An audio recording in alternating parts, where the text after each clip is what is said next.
Hello and welcome to episode 2 of Collector's Edition. Suicide Squad came out yesterday. Super pumped, haven't gone and seen it, but I have heard some spoilers, so I'm going to steer away from them. But how did we get to this point? How did we get to this moment in Suicide Squad history? Well, I am going to school you today, so hold on to your seats. I've written it down so I haven't forgotten anything. We have to go back to 1951 to meet Rick Flag Sr. He created Task Force X, which you'll hear in the Suicide Squad movie, and he was the only survivor of the very first mission, which grew his success but put some red flags up. That was the first appearance of the Suicide Squad, even though it wasn't called Suicide Squad at the moment. So now we go forward through time to 1959. This is the Silver Age comics, and Brave and the Bold number 25. This is the first Suicide Squad. That's what they were called. That's what they were referred to. It consisted of 4 members: Rick Flag Jr., which is Rick Flag Sr.'s son, now grown up, his girlfriend Karen Grace, Dr. Hugh Evans, and Jess Bright. They went off to do World War II missions, and these guys versed crazy things. They did dinosaurs, giants, other monstrous creatures. In the end, Rick Flag left Karen Grace, or Karen Grace left Rick Flag, whichever way you look at it. Dr. Hugh died, and Jess got caught by Soviet, Russian. And that was Volume 1. That's what we call Volume 1 of basically the Suicide Squad. Continuing on in Volume 1, we move to the Legends comic. It's a comic of, similar to Brave and the Bold. Brave and the Bold did heroes that you don't really think of heroes, like World War I, World War II, things like that. And Legends comics, Rick Flag Jr. was still the head of the Suicide Squad, but he was cited by Amanda Waller. Now, Amanda Waller you'll hear a lot, because this is the first time we ever see it. This was 1981. 1981. This Task Force X, they called themselves, included Blockbuster, Bronze Tiger, Captain Boomerang, Deadshot, and Tranchers, as well as other anti-heroes. After the crossover event of Legends, they got a series all to themselves, which was called Suicide Squad. This was the first time Suicide Squad had ever got their own comic book series. And that lasted 66 issues, with an annual, and with one special where they did a crossover with Doom Patrol. Now, that is Volume 1. That is clearly Volume 1. That's what we call Volume 1 in the comic series. Volume 2. So we're in 1981 with Legends. We now move all the way forward to 2001. Task Force Omega, run by Sergeant Frank Rock. So we don't even have Rick Flag here. They get their missions from President Lex Luthor. This actually happened. Lex Luthor became president. And Amanda Waller. She's the head of metahuman research. They still had Deadshot, but a different Deadshot. And he was really the only reoccurring character in this series. It lasted for 12 issues.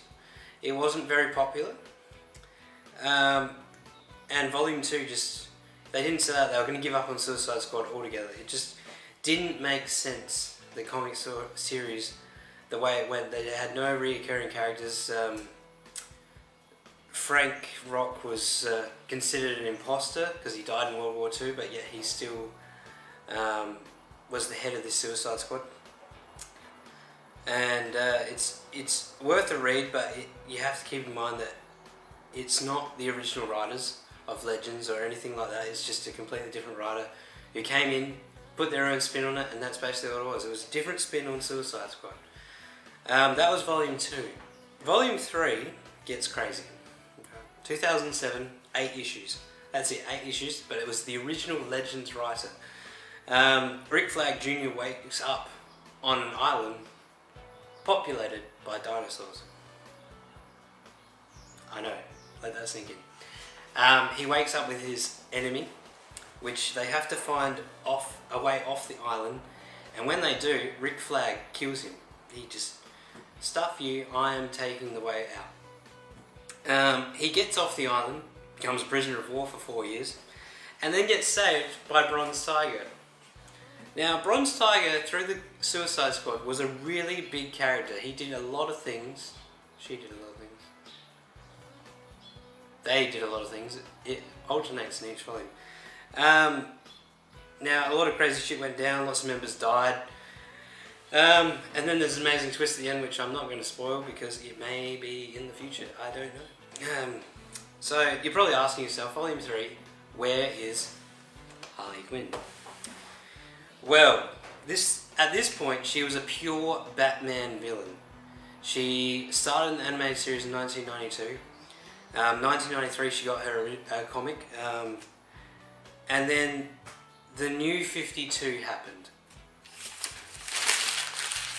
Now, you may not know what the New 52 is, so I'm just going to explain it. 2011, DC said, let's do something crazy. So they created Flashpoint. Flashpoint changed everything quite literally. It changed the history of all the DC comic lines that they had going at the time. There was 52 of them. And they changed all the histories. So Barry Allen wakes up, he's got an alternate universe. He doesn't know what's happening. And through I think it went for a year and a bit till the Flashpoint finally happened. All this history of every DC comic was changing. And that's why they're called the New 52. In saying that, Volume 4 shows up and says, hey, I'm Amanda Waller. Surprise! Belle Reeves is basically the hub of metahumans and really bad guys. Really bad guys. But Amanda Waller goes, hey, we have to set up a Suicide Squad to do these dangerous missions that I don't want to do. Let's put these guys all through tests and torture them. In doing that, they see who the most loyal is to Amanda Waller and to being bad. Most notably, Deadshot, King Shark, and Harley Quinn. This is where we start seeing Captain Boomerang, El Diablo, and lots more people becoming permanent members of the squad. This Volume 4 lasted for 32 issues from 2011 to 2014. And now we land at 2014, so now it's called the New Suicide Squad. Not even Volume 5, New Suicide Squad. That had Harley Quinn, Black Manta, Captain Boomerang, the Joker's daughter, and Reverse Flash. They were the main members of this New Suicide Squad. Now you have to remember, basically everyone that's gone to prison in DC Universe can end up on the Suicide Squad. In Volume 3, the Penguin even went on there. So that's basically the history of where we are. And it's basically, you'll see that these guys in the movie will go through rigorous tests to show their loyalty. And yeah, I'm not going to spoil anything. You have to go see it, all you DC haters, because you really want to. So, I've got some collectible stuff. I've got a Harley Quinn statue here. It's shown with the Batman Arkham Knight costume, which is a video game. But on the ground, you can see her old costume, the old Harley Quinn costume that was originally in the 1992 series, animated series. I've got a pop, surprise, of Harley Quinn with her mallet. When I mentioned that Volume 2 had a special, this is the Doom Patrol and Suicide Squad. This was a crossover series with the original Suicide Squad. Empire magazine. If you really love movies and you don't want any of the filters that you see on Rotten Tomatoes from DC haters, buy Empire. Empire are non-biased. they will tell you if it's bad, they'll tell you what parts are bad, they'll tell you what parts are good, and what to focus on, because there was a lot of bad stuff happening in the background of Suicide Squad that DC really need to focus on and get their shit together, because there was a lot of fights behind the scenes. Jared Leto is quite upset because they've cut the movie, like Batman vs Superman, from 3 hours to 2 hours, and most of Jared Leto's scenes are cut. So he's not very happy, so we're going to see a lot less Joker, but I dare say it's so DC can make more money when the Blu-ray comes out and they have the extended cut. Empire had 2 series collector's covers. If you subscribe to Empire, you'll get a 3rd one as well, which I don't have. Because subscribers get a alternate cover. The New 52. This is collecting issues 1 through 7 of Volume 4, Suicide Squad, which we see Deadshot, Harley Quinn, El Diablo, Voltanic, Black Spider and King Shark, the most notable members. And yeah, it's a really good read. If you don't know where to start, go see your local comic book shop. They always help. They know everything. And if they don't know it, they'll find out. Believe me. And this is the very first issue of Brave and the Bold Suicide Squad. It's not the very first issue. It's the issue inside, but through Comic Con box I got this one, which has an alternate cover of the original Suicide Squad 66 issue series, which is the one this one's from.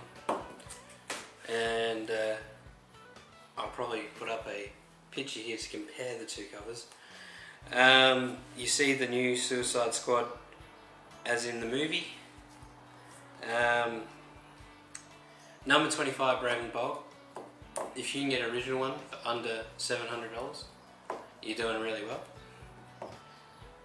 If you want a mint one, which is graded 9 or higher through the comic book system, you'll be lucky if you can fetch it for under $2,000. You can always download it digitally, or you can get one of these hardcover books or softcover books, which have the key issues. But like Stan Lee says, a pair of boobs looks great on a computer screen, but they feel even better in your hands. And yeah, so if you see number 25 at a junk sale and you go, oh, $2, grab it, because you can sell it for a lot of money. And especially if you get it graded. If you find old comic books which you think are worth money, get them graded. It only costs you $25 to $50.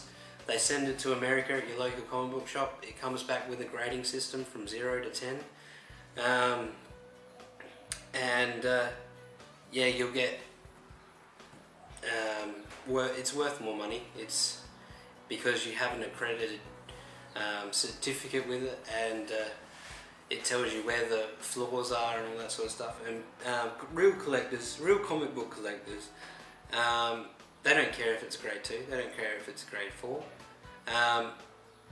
If they've got it in their collection and they got a full series of 66 comics and 90% of them are a grade 5 or more, they get a lot of money for that. Yeah, go see Suicide Squad. Even the DC haters, I know you're out there. You're giving us a bad rap, us DC lovers. Can't we just all unite and be as one? That's episode 2 of Collector's Edition. Like and subscribe, and next week we will be going to see a man with aerial bikes. He may not be there, he may be there, we don't know yet. But I have been given permission to film his motorbikes and go through his collection. So thank you. Like and subscribe. Go see my Facebook page. I think it's Collector's Edition AU Facebook. Look that up and like and subscribe.